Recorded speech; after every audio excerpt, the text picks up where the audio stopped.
पिछले चैप्टर में हमने दीर्घकालीन वित्तीय स्रोतों के अंतर्गत अंशों के बारे में अध्ययन किया था।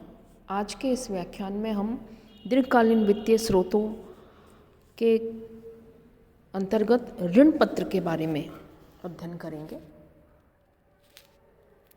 ऋण पत्र शब्द लैटिन भाषा के डिबेर शब्द से बना है, जिसका अर्थ होता है ऋण लेना। भारतीय कंपनी अधिनियम के अंतर्गत ये वर्णित है कि ऋण पत्र में ऋण पत्र, स्टॉक तथा कंपनी की कोई भी अन्य प्रतिभूति सम्मिलित की जाती है, चाहे वह कंपनी की संपत्तियों पर कोई प्रभाव उत्पन्न करती है अथवा नहीं।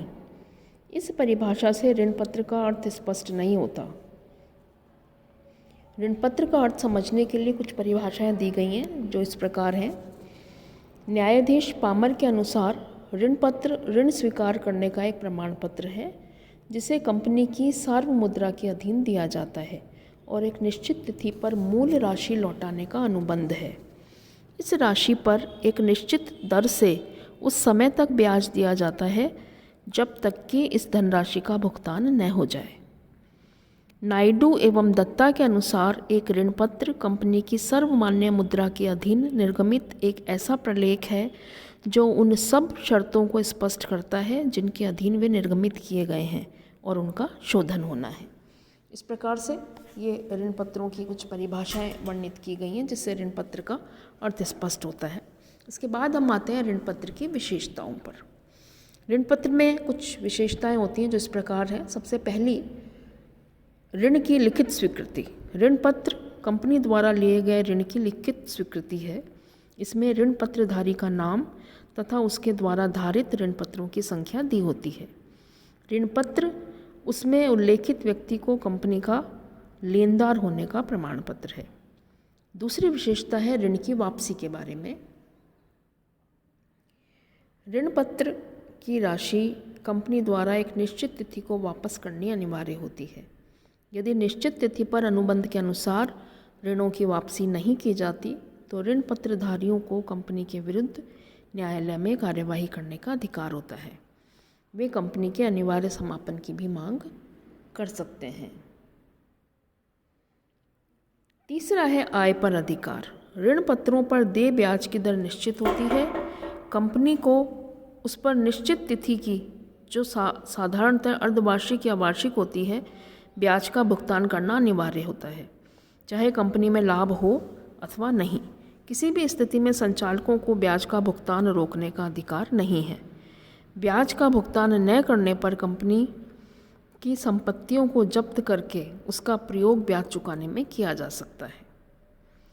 चौथी विशेषता है संपत्तियों पर अधिकार। कंपनी की संपत्तियों पर ऋणदाताओं का सर्वप्रथम दावा होता है। कंपनी के समापन की दशा में इन्हें अधिमान या समता अंशधारियों को भुगतान करने से पहले चुकाया जाता है, किंतु इन्हें केवल देय मूलधन एवं ब्याज की राशि का ही भुगतान किया जाता है। कंपनी की आधिक्य संपत्तियां यदि कोई हों तो उसमें हिस्सा नहीं होता। ऋण पत्रों के निर्गमन द्वारा पूंजी प्राप्त करते समय अपनी संपत्तियों को स्थायी या चल प्रभार के द्वारा रहन रख देती है। जिन ऋण पत्रों के लिए कोई संपत्ति रहन नहीं रखी जाती उन्हें नग्न ऋण पत्र कहा जाता है। पांचवी विशेषता है नियंत्रण का अधिकार। ऋण पत्रधारी कंपनी के स्वामी न होकर ऋणदाता होते हैं, इसलिए कंपनी के प्रबंध एवं नियंत्रण में इनका कोई अधिकार नहीं होता। इन्हें संचालकों को नियुक्त करने अथवा कंपनी के किसी भी मामले में मत देने का अधिकार नहीं होता, परंतु अपने हितों की रक्षा के लिए प्रबंधकों के अधिकार पर अंकुश लगाकर अप्रत्यक्ष रूप से कंपनी के प्रबंध में हस्तक्षेप करते रहते हैं। लेकिन यदि इनको कंपनी नियमित रूप से ब्याज चुकाती रहती है तो इन्हें कंपनी के प्रबंध में कोई हस्तक्षेप करने का अधिकार नहीं होता। तो ये 5 जो है ऋण पत्रों की विशेषताएं मैंने वर्णित की। इसके बाद है ऋण पत्रों के प्रकार। ऋण पत्र कई प्रकार के होते हैं। इनका वर्गीकरण सुरक्षा, पूंजी की वापसी एवं हस्तांतरण की सुविधा के दृष्टिकोण से किया जाता है। पहला है वाहक एवं पंजीकृत ऋण पत्र। वाहक ऋण पत्र वह हैं जिनका हस्तांतरण केवल सुपुर्दगी मात्र से हो जाता है। इस दशा में ब्याज का भुगतान ऋण पत्र पर लगे कूपन को प्रस्तुत करने पर किसी भी धारक को हो जाता है। इसके विपरीत पंजीकृत ऋण पत्र वह हैं जिनका हस्तांतरण से पूर्व कंपनी के रजिस्टर में दर्ज कराना अनिवार्य होता है तथा ब्याज का भुगतान अथवा मूलधन केवल पंजीकृत धारक को ही दिया जाता है। दूसरे प्रकार के ऋण पत्र हैं शोध्य तथा अशोध्य ऋण पत्र। शोध्य ऋण पत्रों का भुगतान किसी निश्चित तिथि पर किया जाना अनिवार्य होता है। इसलिए कंपनी के लिए यह आवश्यक है कि ऐसे ऋण पत्रों की तिथि को मूलधन की वापसी करें।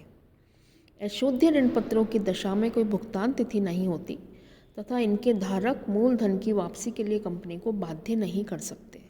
इनका भुगतान कंपनी के समापन की दशा में ही होता है। सामान्यतः अशोध्य ऋण पत्रों का निर्गमन नहीं किया जाता। तीसरे प्रकार के ऋण पत्र हैं बंधक एवं गैर बंधक ऋण पत्र। बंधक ऋण पत्र कंपनी की संपत्ति या उसके किसी भी भाग पर प्रभार उत्पन्न करते हैं।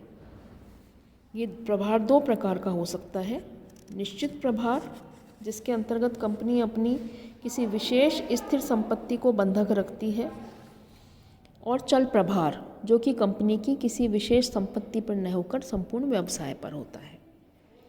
दूसरे प्रकार के ऋण पत्र हैं गैर बंधक ऋण पत्र, जो कि ये ऋण पत्र वे होते हैं जो कंपनी की संपत्ति पर कोई प्रभाव उत्पन्न नहीं करते। दूसरे शब्दों में इनके लिए कंपनी की संपत्ति अथवा उसके किसी भाग को बंधक नहीं रखा जाता है। ये हैं बंधक और गैर बंधक ऋण पत्र। अगले हैं परिवर्तनशील एवं गैर परिवर्तनशील ऋण पत्र। परिवर्तनशील ऋण पत्रों के धारकों को कंपनी निश्चित अवधि के अंतर्गत कंपनी के अंशों में परिवर्तित करने का विकल्प देती है। अपरिवर्तनशील ऋण पत्र अंशों में परिवर्तित नहीं किए जा सकते हैं। अगले ऋण पत्र हैं प्रत्याभूतित ऋण पत्र। ये वे ऋण पत्र हैं जिनके ब्याज एवं भुगतान की प्रत्याभूति किसी अन्य कंपनी अथवा सरकारी या गैर सरकारी संस्था द्वारा दी जाती है। जैसे औद्योगिक वित्त निगम या औद्योगिक विकास बैंक द्वारा निर्गमित ऋण पत्रों के ब्याज व मूल धन के भुगतान को प्रत्याभूति रिजर्व बैंक या केंद्रीय सरकार द्वारा दी जाती है। तो ये कुछ ऋण पत्रों के प्रकार थे। इसके बाद हम आते हैं ऋण पत्रों के महत्व पर।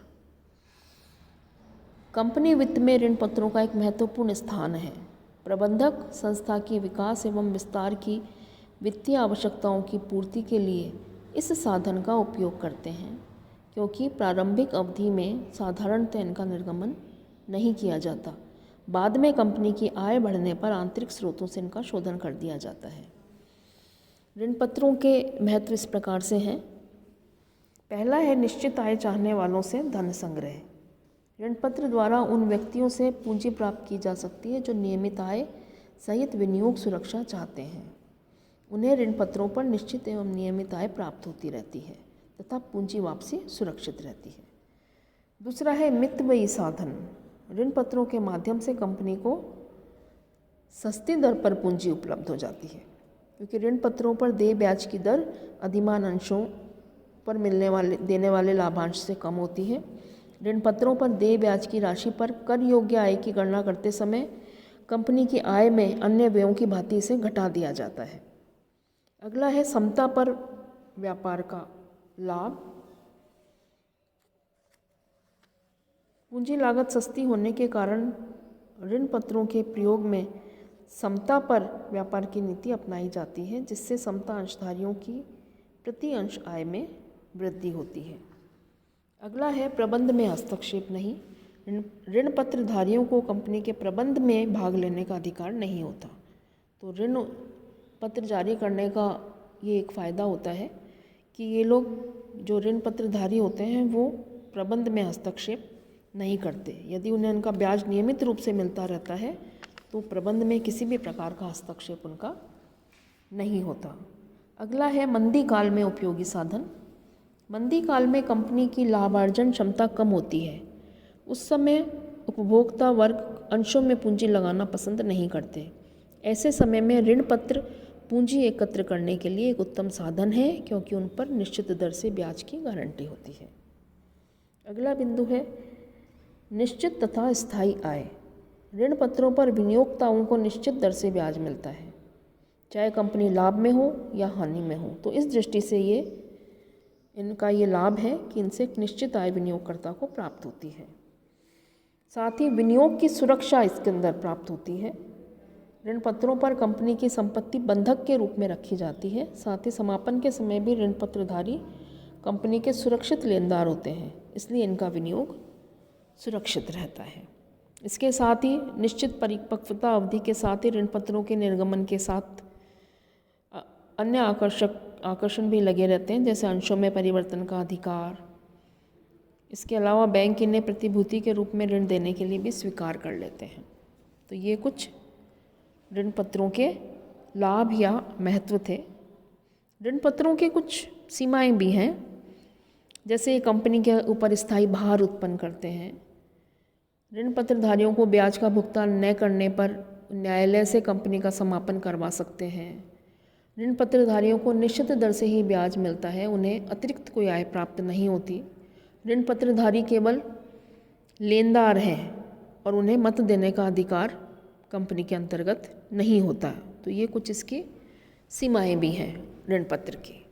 तो ये था हमारा एक दीर्घकालीन वित्तीय स्रोतों के अंदर ऋण पत्र से संबंधित वर्णन।